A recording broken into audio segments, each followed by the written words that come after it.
Goeiemôre geliefdes, ek groet jou in die mooi naam van ons Here Jesus Christus.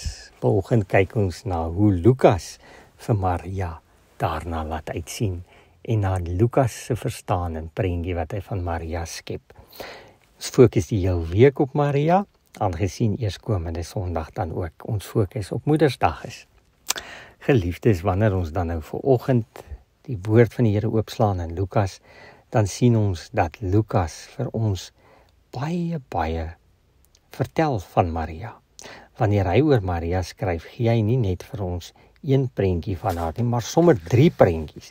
Die eerste prentjie wat Lukas vir ons van Maria skets, is dat sy gemaak het soos 'n goeie disipel behoort te maak. Toe die engel Gabriël aan haar verskyn en vir haar vertel wat God se plan met haar is, was haar reaksie: dit is reg so. Ek is 'n diensmeisie van die Here. Alles het gebeur soos die Here dit beplan het. Dit is mos so 'n goeie disipel maak. Wanneer Maria later vir Elisabeth gaan kuier, vertel Elisabeth ook vir Maria hoe gelukkig sy is, omdat sy glo dat dit wat die Here gesê het, waar sal word.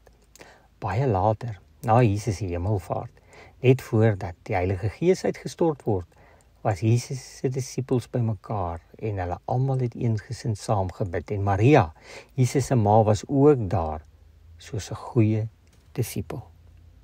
Daarom, kom ons sê ook vir mekaar vanuit die woord, vanuit Lukas se eerste prentjie, liewe moeders, mag julle ook vir julle kinders, vir julle mans en vir die samelewing en die gemeenskap 'n voorbeeld wees van 'n goeie disipel, 'n goeie navolger van ons Here Jesus Christus, en mag julle daardeur 'n kosbare, wonderlike impak op julle gesin en die gemeenskap hê.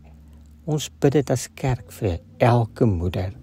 Mag jy opregte, eerlike, ware disipel wees. Amen.